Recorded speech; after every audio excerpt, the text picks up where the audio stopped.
muito importante. Eu costumo chamar isso de um olhar evolutivo de verdade para a vida. Eu acho que a maioria da humanidade ainda não acordou para a condição humana como uma condição, um ciclo de evolução.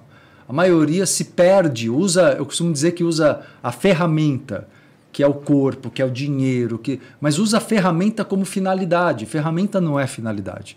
Ferramenta é para construir alguma coisa. E eu acho que as pessoas se perdem no meio da coisa. O dinheiro é o meio, o corpo é o meio, e as pessoas se perdem aí.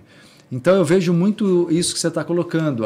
O que acontece é que a matriz humana, como a gente diz, do pensamento, é competitividade, é luta, é disputa, é separação. Então, aliás, a gente está aqui especialmente para falar sobre universalismo, e o universalismo é justamente essa compreensão, dá para a gente explicar de várias maneiras, né? Agregando várias ideias. O universalismo é justamente essa compreensão de que está tudo interligado. Mas isso eu gosto que as pessoas entendam na prática, psicologicamente, não só filosoficamente. Senão fica bonito, mas fica distante. É bom, né? Pior que às vezes dói, mas é importante. Exato. Na prática. Exato. Agora, essa visão, né? A gente estava falando sobre Buda aqui um pouquinho antes, né, Farrell? Do início aqui do episódio de hoje. E justamente Buda nos ensinava isso, e digo toda a filosofia oriental, o taoísmo, né? De que nós realmente, a humanidade, a maior ilusão humana é o que você falou, a separação, colocando nessa palavra, que é a ideia de que o outro vai tomar o que é meu e de que tudo é muito escasso. Então, na verdade, isso é a base da maior ilusão humana. A grande sacada para dissipar o Maya, que é a ilusão, como o Buda diz, né? É você perceber que não há escassez, que o universo é abundante e que tem de tudo para todo mundo, não vai faltar nada para ninguém e que o outro não é o meu inimigo, né? Olha isso. Então é um conjunto de percepções que, infelizmente, como não se constrói isso ainda, a gente está aqui nós aqui para construirmos isso, né? Mas como ainda não é comum, de geração para geração ainda se transmite muito a ideia predominante da matriz humana, do pensar e sentir, que é a ideia do se proteja, busque segurança, cuidado quem está do teu lado. A primeira frase que a gente escuta de criança... É uma questão cultural, né? É verdade, cara, de criança. É terrível. A primeira frase que a gente escuta é não fale com estranhos. Então você já é induzido a olhar o estranho como perigoso. Ninguém vira e fala para você assim, olha, não fale com... não tem problema falar com estranhos, mas alguns não são legais. Alguns podem ser, infelizmente, não te tratarem bem. Outros vão te tratar bem. Mostra a verdade. A verdade é que existe de tudo, né? E não cria não se entregue tanto à primeira, né, vista, né? Claro, tem que fazer uma análise, mas aí já gera um preconceito, né? Exatamente. Por exemplo, a pessoa, ela olha e fala, exato. aquele ali não. Então é complicado. E isso que você falou, eu acho interessante porque às vezes as pessoas, lógico, tem isso. Eu me senti sugado, me senti drenado. Mas será que também você não está drenando um pouquinho as pessoas e não está percebendo isso? Fica sempre na responsabilidade do outro, né? Exatamente. A tal pessoa não está legal, a outra pessoa... Em todo lugar tem alguma pessoa que não vai estar legal, mas será que muitas vezes o não legal não é essa pessoa? Ela não está também sugando a energia? O ego acaba trabalhando um pouco a mais, muito né? Acho que da postura do vitimismo que se alimenta. Olha, o outro é o culpado, o outro é o perigoso, o outro está errado, né? Não. E você se colocando como vítima. Aí vem, quando você tem uma falha que você começa a perceber, você como psicanalista sabe bem, você tem uma falha, você já cria um mecanismo de defesa para tentar sufocar, reprimir aquela falha. Por quê? Porque o mundo, a pessoa tem medo da rejeição, ela tem medo da exclusão. Então ela prefere tentar reprimir aquilo do que lidar com aquilo. Fala, tá bom, beleza, eu tenho a falha, que é a melhor postura do ponto de vista evolutivo. Eu tenho essa falha, esse defeito, sim.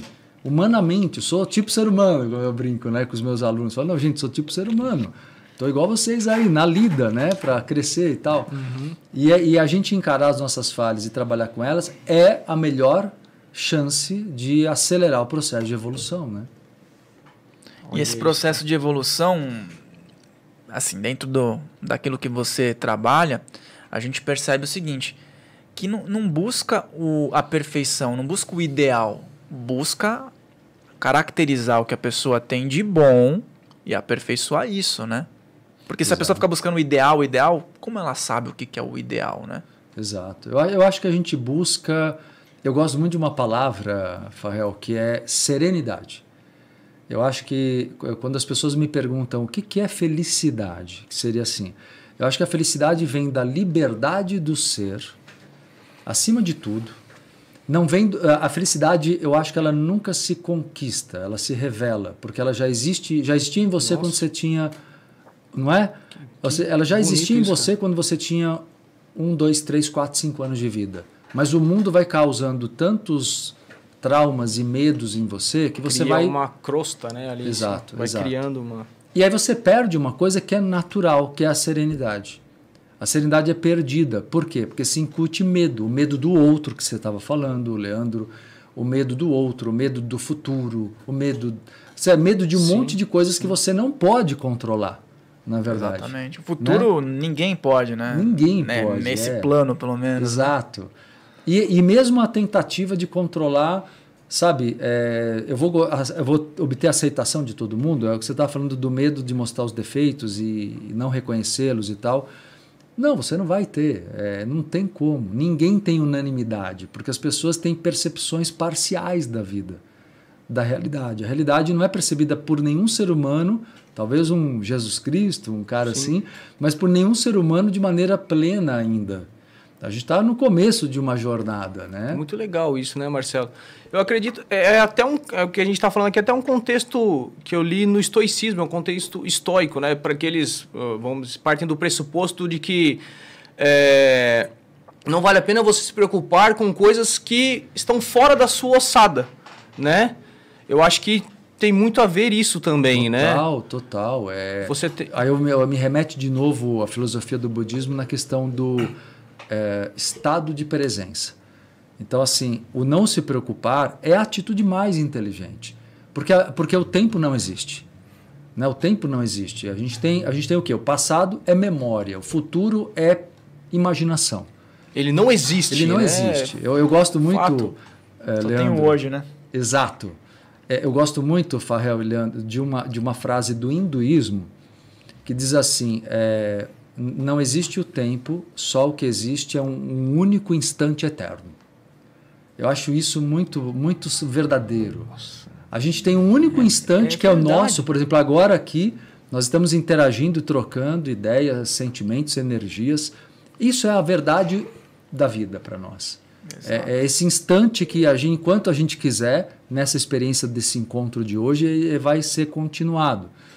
Ou no outro momento vamos voltar a nos encontrar. Mas a verdade da vida é o presente. Por isso que é tão importante curar-se do passado, porque o passado é uma fantasia, na verdade. Né? Então O passado é uma biblioteca, né? Que a gente pode aprende acessar com aquilo, né? Na tua mente um conhecimento ou uma frustração também. Mas não deixa de ser um conhecimento. Sim. O problema é que as pessoas acessam muito as frustrações, né? Isso que incomoda a vida presente das pessoas. E aí elas projetam para o futuro que isso pode acontecer de novo. E aí desencadeia aquele freio. Não se consegue fazer nada. Aí entra a procrastinação, né? Sim. Porque você perde a oportunidade.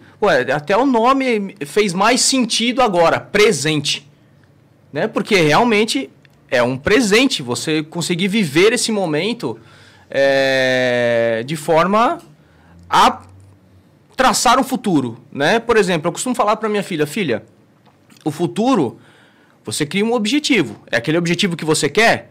Se você não viver o presente para ir atrás daquele objetivo, ele não vai acontecer. Se você ficar vivendo o futuro, que eu imagino que é...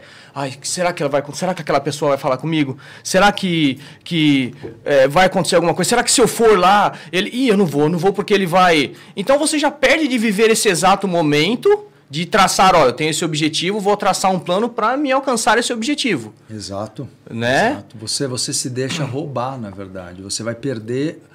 Quando você fala da questão do presente, queria até voltar à sua fala, que a vida é um presente, né? Nesse instante, que esse duplo sentido da palavra, eu vou até mais a fundo. Ela é um presente porque o que mais te conecta com a realidade é a gratidão. Então, se você tiver sentimento de gratidão, e aí eu gosto muito das raízes das palavras, né? Então, quando a gente vai na raiz da gratidão, a gente entende que é aquilo pelo qual você não paga, pelo qual é gracioso. E olhar a vida de maneira graciosa é entender que você não está vivendo o agora como fruto de um passado ao qual eu lutei. Tudo bem, na prática a gente está fazendo isso, mas se você não estiver inteiro no presente, você está se enganando. Você não está recebendo a graça do presente, a graça da vida, a graça de cada relação. Você perde, porque também, a tua mente está fugindo, como o Farrell colocou, muito bem, para o passado ou para o futuro. A gente pode usar o passado realmente como autoanálise, né? No sentido pessoal, ou análise histórica da humanidade, que é importante também. Mas o passado não existe, ele é só memória, ele é só registro, né? E o passado ele tira uma coisa muito importante que é ligada à espiritualidade, que é o fato da consciência de que você é um ser divino, então você é limitado. O passado te limita porque você se vê como fruto dessa história. Como a maioria das pessoas não lembra de vidas passadas, você acaba se limitando ao potencial que você acredita que tem pela tua história atual. Quando, na verdade, você viveu centenas de encarnações. E você tem um potencial de se desenvolver também infinito. Mas o passado, ele te dá uma ideia de que você é uma fatia de uma realidade muito maior, né? E esse lance da vida passada, né? É bacana que a gente estava falando sobre inteligência emocional e já mescla com espiritualidade, isso que é bom, né? Sim, esse lance da vida passada, é interessante que algumas pessoas às vezes também são espiritualistas, e elas têm acesso à vida passada, mas isso também faz elas sofrerem, elas não conseguem compreender, por exemplo, todo mundo já fez de tudo em outras vidas, Sim. né? Obviamente que essa é a sua melhor versão, essa é a minha melhor versão, vamos dizer, o mais bonzinho, entendeu? Entendi onde a gente quer chegar. Falhas hoje, né? Entendemos que somos o fruto de tudo que a gente já aprendeu, metabolizou espiritualmente. Exato. Você fala assim, bom, até que então, vamos dizer que posso me considerar uma pessoa boazinha, mas eu ainda enxergo falhas em mim, você enxerga em você e obviamente todo mundo enxerga, né?